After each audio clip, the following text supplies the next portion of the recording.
یو انجینیر پکې داسې راونوتو چې یو معمولی غوندې بند جوړ کړي، یو معمولی پل جوړ کړي. یو انجینیر معمولی بند او پل هم ستا ملک د امریکې ماهران او د یورپ ماهران راځي هغه یې جوړوي. ستا ملک په 22 کاله کې نه دی پیدا کړی. ستا ملک میډیکل کالج یو ډاکټر تر اوسه پورې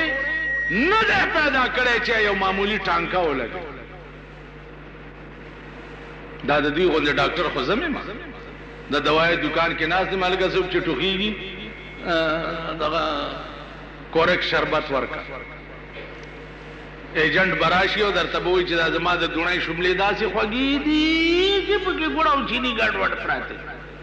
او ډاکټر هغه دارونه سکلي څه خو دوه دې سیمپل اوله ورکي، بس مورمړی پلارمړی د خانه خراب بچی راشي هغه لی وني که مخکې پې جوړېږي که نه جوړېږي. څو ورځې پس راځي جي خو ښه نه شو، ښه دا نسخه پرېږده بدله که بله ورته ولیکه. بیا ستا د ملک ډاکټران چې انګلینډ ته لاړ شي، په انګلینډ کې صرف د پیسو ګټلو چل زده کي، دلته د انسان د خدمت کولو چل نه زده کوي. پیسو ګټلو چل زده کي چې چاړه به پې څنګه په دې مره एकदम چا څه وینه پکې چا ټوله تې زه راوباسي. معمولی ټوخی به یې کړی، وینه ټیسټ کوو، متیاز یې ټیسټ کوو، غول ټیسټ کوو، ایکس رے وباسو، په ګډېدو شو، پرتوګو باسو، په شرمونو به دې وشرمئ. راځې به د ښځې خښتک به خرڅئ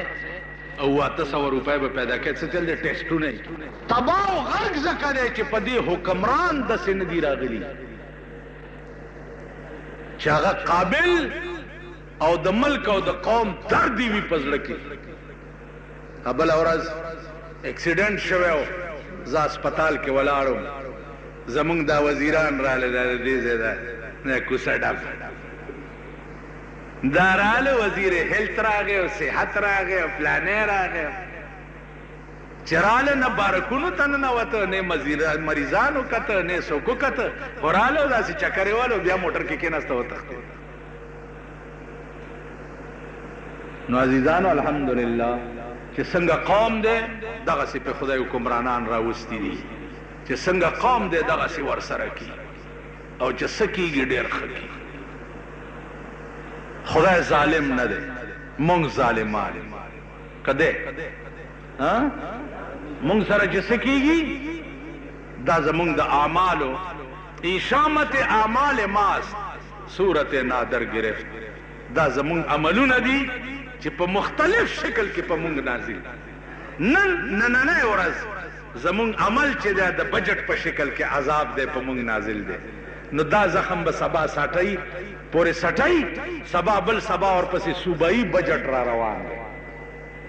بیا به درته ووایم چې اوس غوښه په څو شوه او ټیپر په څو شو او باټینګر په څو شو. انشاءالله په خپل ویر به اخته یئ او سا به درنه وځي، ښه ورځ به نه ګورئ. هغه بیان دی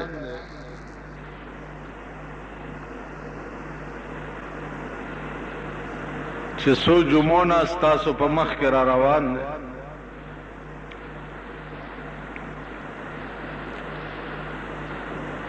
قرآن کریم کې الله عز ارشاد فرمائی چې تاسو تپوس کوئ د اهل علم له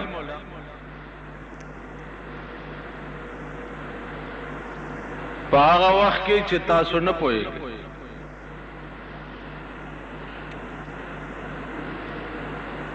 عزیزانو علماء لیکي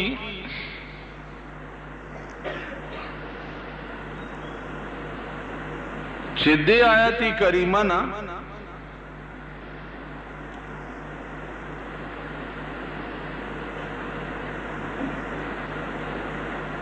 دا معلومیږي چې سړی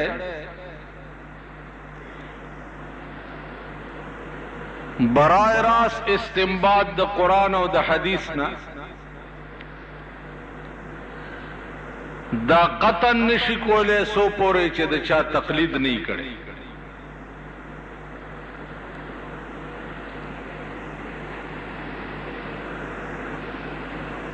تب د چا تقلید خامخا کوي او د ځان نه به هغه پوی غنی نو الله به داغه نه سوال کوي الله به داغه نه ته پوښتنه کوي کوم سړی چې څوک د ځان نه پوی نه غنی نو هغه نه پوښتنه نه کوي او نه هغه نه سوال کوي کوم سړی چې د ځان نه سړی پوی نه غنی هغه نه څوک سبق نه وایي طالبم چې کوم استاد نه سبق وای نو هغه ته دا پته چې دا سړی په دې کتاب خپوي نو ائمه محدثین او ائمه مجتهدین چې دي دا هغه خلق دی چې الله پاک دی ته ډېره لویه پوهه په قرآن او حدیث باندې ورکړي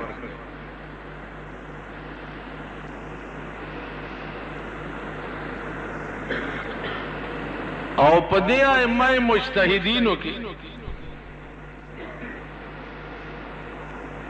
عزیزانو لوی امام چې دی هغه امام ابو حنیفه رحمت الله علیه 13 جمعه ما تاسو ته ویلو چې د یو سل او 12 استادانو نه سبق ویل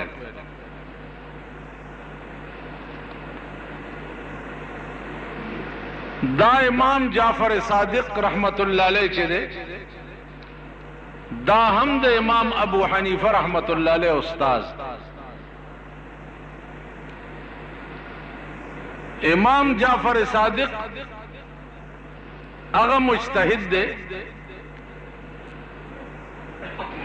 چې د کوم متعلق د شیعاګانو سوی فقه جعفریه دا امام جعفر صادق صاحب چې دی دا د امام ابو حنیفه استاد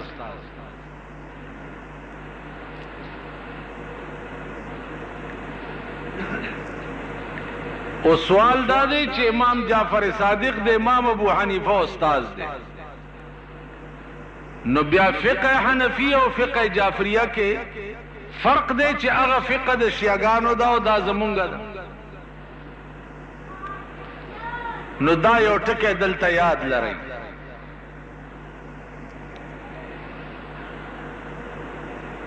چې د امام جعفر صادق نه سوا د دینه چې د لویو ائمه او استادو تصنیف د فقه چې دی دا چرته نقل نه دی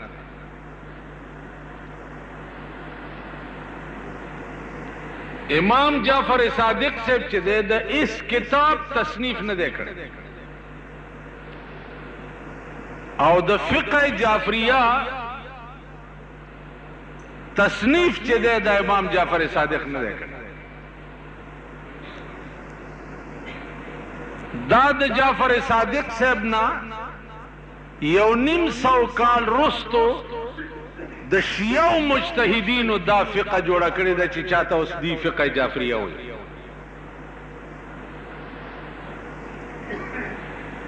په اسلام کې خدا قسمه کارونه ډېر په دې بني آدمو کې هغه بدبخت تیر شوي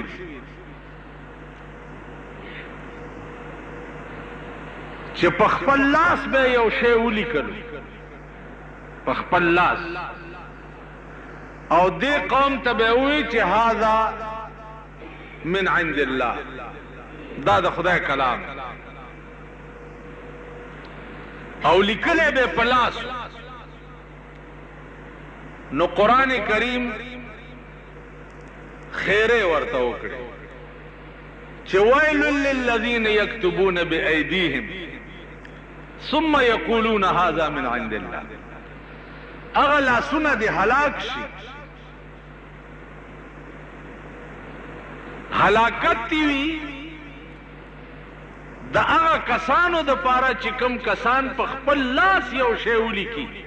او بیا قوم ته وایي چې دا د خدای کلام نو دې قوم کې داسې بدبخت هم تیر شوي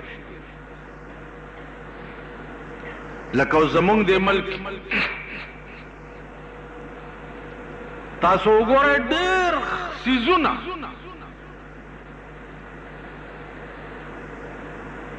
د رواج دي او دې قوم ولا د دین رنګ ورکړی دې رواج ایس بنیاد په شریعت کې نشته بنیادی شی عرض میں کولو چې قرآن او حدیث او اصل ایمان قرآن او حدیث تاسو وګورئ په دې کې دا مړو سره چې مونږ څه کوو دا چېرته لیکلي زمونږ وطن کې چې مړی وشي شکور کې غنم اچولي او غنم د پاسه مالګه ایښي اوس په دې فلسفه زه نه پوهېږم حالانکه جنازو کې زه یم خو زما عادت دا نه دی چې بابا اوس څه کې یو د ګډې زوی خو سړی به یې راونیسي دا سټ به یې مات کي مردار بشي اوس په دې فلسفه زه نه پوهېږم چې یعنې غنم د مړي سره وړل او بیا پې د پاسه مالګه ایښې ده چې دې کې څه راز دی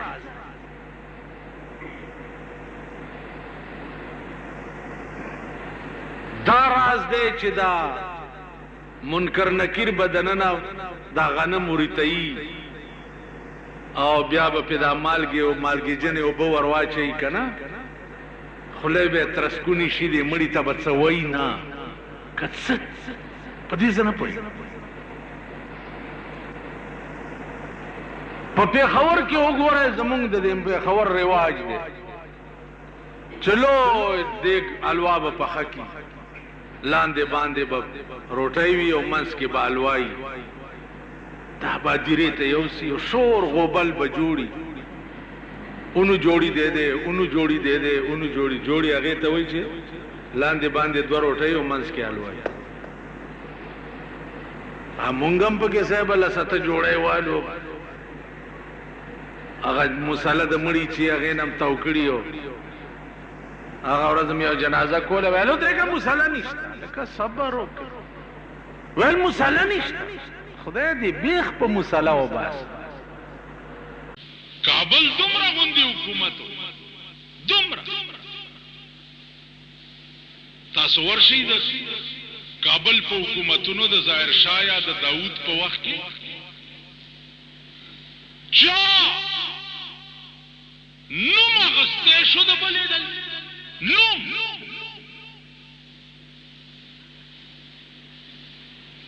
چې نوم به واخیستو پټکی به په زندان کې پروت و په کلونو او پکې مړ به شو چا بیا تپوس نه شو کولی د یاري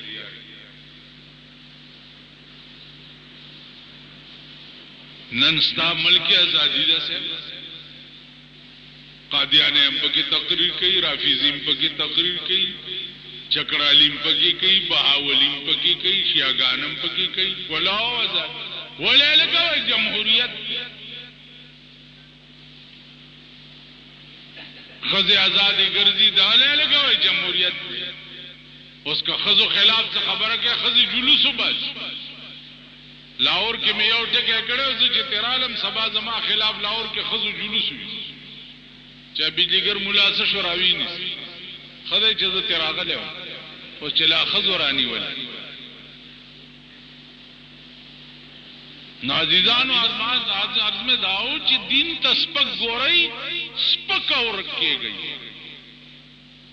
سپک اور روپے روٹے پریدے دے 500 روپو تماشا کھاوا اور سڑی نہ بدلو کی پنجرہ جوڑی پنجرہ نن پا پاکستان کی اول شہدہ چی اسلام پوری مسخری شروع اور عورض اخبار گور شریعت بل پلانی زی تلاڑو پلانی زی تلاڑو پلانی زی تلاڑو ڈنگڑی زی تلاڑو سینٹ تلاڑو اسمبلی تلاڑو وزیر اعظم تلاڑو پلانی تلاڑو ٹول اور عورض کورم وران شه چې ورانم شي خدای تاسو هلاک کا خو پرېږدئ اړو دا د اسلام نوم اخیستل پرېږدئ په پیسو په دولت ممبران شوي یې او په دولت حکومت قبضه کړی دی بس په ناستو څه یو چلوئ یې د اسلام نوم ولې یادئ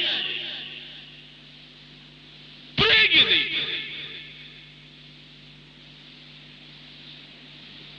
کینی حالات بشي تبا کیږي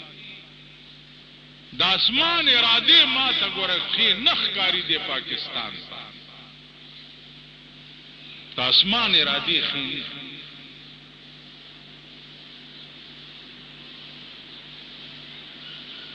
بیا مونږ کې یو بل لوی ظلم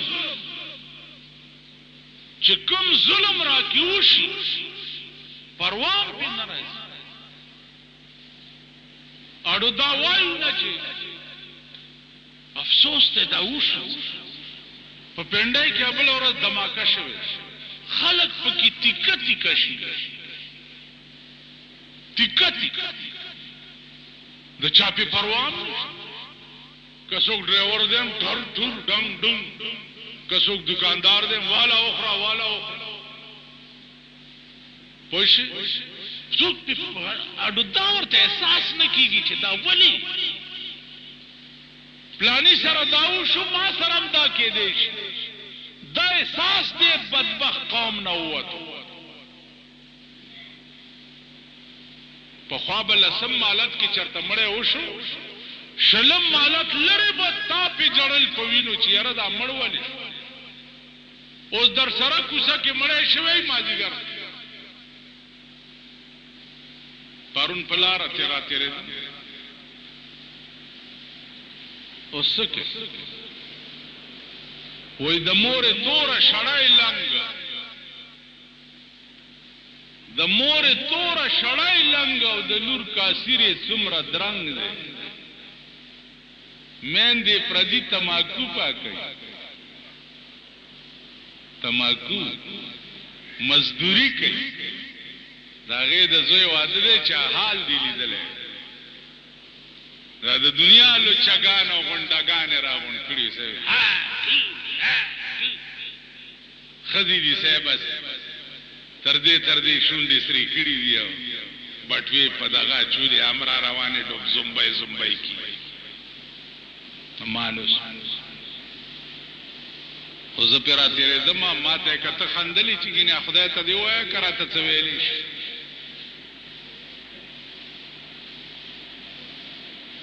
عزیزانو عرض میں داو چې هغه کوم عذاب دی چې مونږ یې مستحق نه یو کوم عذاب چې مونږ د هغې مستحق نه یو که تندر را باندې راوغورځېږي مونږ یې قابل یو که سیلاب را باندې راشي مونږ یې قابل یو که ګراني را باندې راشي مونږ یې قابل یو یو عذاب داسې نشته چې مونږ یې قابل نه د هر عذاب ځای راکې شته د هر عذاب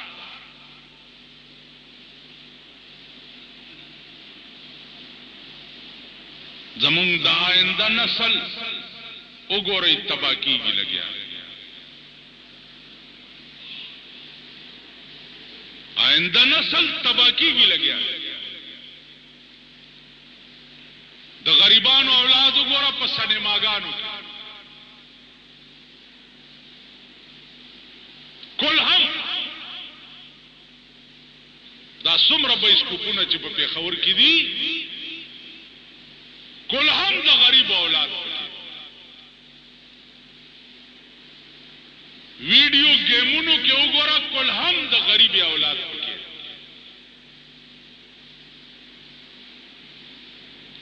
اوس ورته بله مهرباني وشوه بلیټ راووتو وګورئ ټول د غریبو بچي پکې دي او لختې ورسره دي او میز نه تاویږي راتاویږي دا اوس چې همدا لخته راوالی او د ده په دې یاره بیا دا لکه دا څه کوئ ظالمان د گورنمنٹ پابندی په کار ده د قوم بچی تباہ کیږي لګیا ده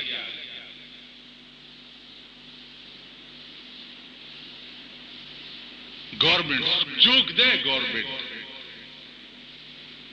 گورنمنٹ شته نه نو د قوم د بچو نه قوم سره غم شته نه حکومت سره غم شته نو چې نه تاسو قوم سره غمی او نه حکومت سره غمی